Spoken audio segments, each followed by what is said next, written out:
Wow, it's been about 5 to 6 months since I put the last video up on the channel, but I've actually got a pretty legitimate excuse. Me and my wife had a baby, so I took some time off to basically learn how to become a dad. But I'm back, it's all good. Today we have some PlayStation hardware pickups to look at, so let's get started. Okay, first up I have a satin silver sealed DualShock 2 controller. I've been picking these up because I just love the variations and the transparent colors that the DualShock 2 come in. It really reminds me a lot of my childhood. I've been picking these up slowly. They're not tricky to get, but they are expensive. Resellers have really been jacking up the price of these controllers, and I cannot understand why. Fair enough, it's sealed, but it doesn't justify trying to sell one of these for $100 to $150. When you think about it, the PlayStation 2 is one of the highest selling consoles of all time. It sold 150 million units, so controllers, even sealed ones, and peripherals are all over the place. They're not rare, so there's no need to sell these for a ridiculous amount of money, but I am slowly picking them up one by one. I've got about 7 so far, including this one, so looking forward to trying to find a few more, but only if I can get them for a good price. Next up is a PS2 Slim in ceramic white. The model number for this system is the SCPH79001. This was tricky to get. I've done a little bit of research, and all signs point to this system only being released in the United States and in Japan. I sourced this one from the States. As far as I know, this system released as a standalone console and in a SingStar bundle. This was the last variation of PlayStation 2 Slim I needed for my set, so extremely happy to have it. Let me know in the comments below if you guys have any information regarding this console and the regions that it released in. Now for an item that I have wanted for the longest time. I finally found one at a decent price. It is a PlayStation 3 test unit. Basically, aka a debug unit. It does the same job as a PS2 debug unit and a PS1 debug unit. These systems were used by program developers to test the code of their game during development and various other applications, basically just to find bugs and problems. But I didn't want this console for the debug options and bits and pieces like that. I wanted it for its history. This particular unit was owned by Codemasters UK, and I find that absolutely fascinating, just to think that this console could have been used for any one of their games during the early days of the PlayStation 3, just to help create their games. That is so awesome to think about. Now, I'm not going to go into too much detail on this system because later on I would like to do a standalone kind of video just on this system, so that would be pretty cool. But an awesome piece of PlayStation history to have, and an awesome piece for the collection.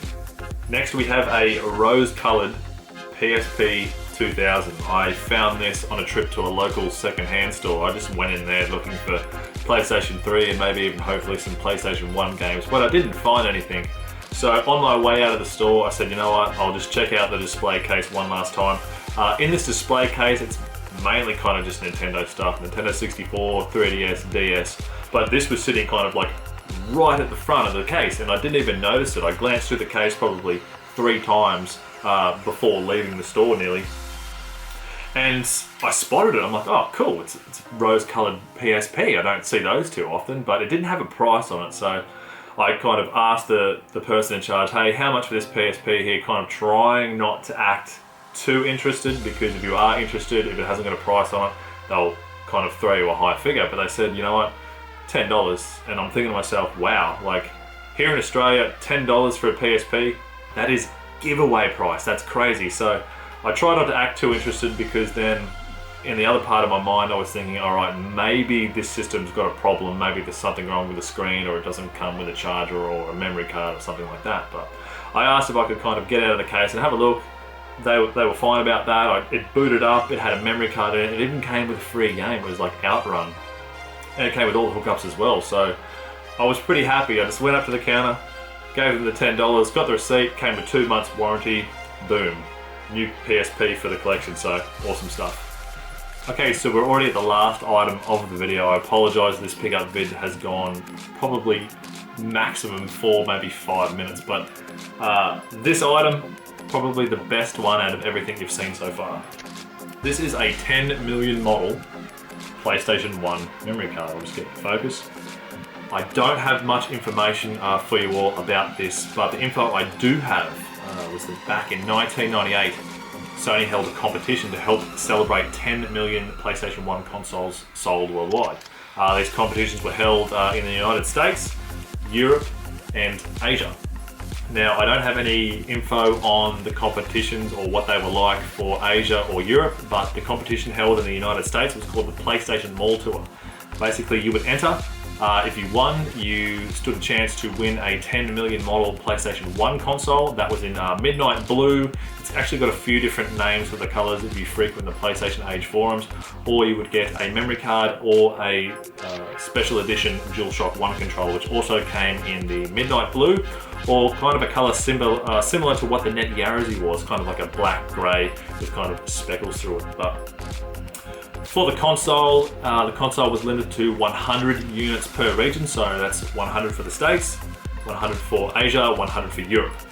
There's an undisclosed amount of memory cards and DualShock 1s that were given away, so no one really knows. But as for the console, it's considered probably the holy grail for PlayStation collectors, and it fetches an insane price if you see these things pop up on eBay. I've seen them go for about $4,000, $5,000. It's just absolutely insanity, but you can understand why. It's just such an iconic piece of PlayStation history.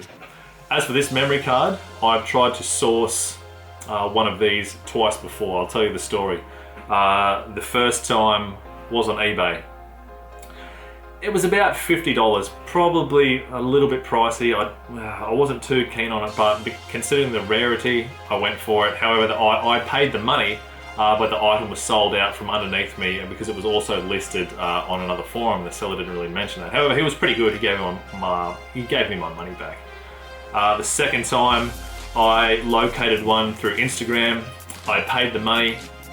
However, the item was stolen during transit. I was completely devastated. It was just an empty parcel which turned up, and it was just ripped open. There was nothing in there.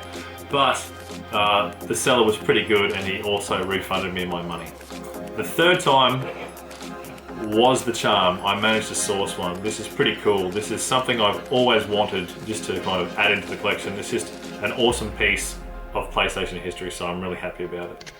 Well guys, that's it. I'm sorry there's not that much stuff, but I just really wanted to kind of just get a video out there to show you guys that I haven't quit YouTube or anything. I'm still here. I really do miss making videos, but now I've kind of settled into a routine with my new son, my wife. We're going great. I want to start making YouTube videos again. Plans for the channel, the Nightmare Creatures Let's Play will continue. Hopefully I'm going to make another episode tonight, and so many people have been sending me messages saying, oh, I want to see a room tour, I want to see a room tour. When are you going to do the room tour? I'm going to make one very, very shortly. That is next on the list, so stay tuned for that. It should be good. While I've been off, I've been heavily into Instagram, so if you want to go over there and check it out, it's just at the PSX Collector. I normally post a lot of stuff on there. I'm very, very active. But anyway guys, thank you very much for sticking with me during the time I've been off. It's been pretty hectic, but it's been totally worth it. But I'm back on YouTube now. I'd like to try and make a new video every fortnight, just kind of get some content out there, and we'll just talk about PlayStation collecting and video game collecting in general. Like, I just want to make like positive videos and just get stuff out there and just talk about some rare and kind of unique items that maybe people don't see. But anyway guys, thanks for watching, and I'll see you next time.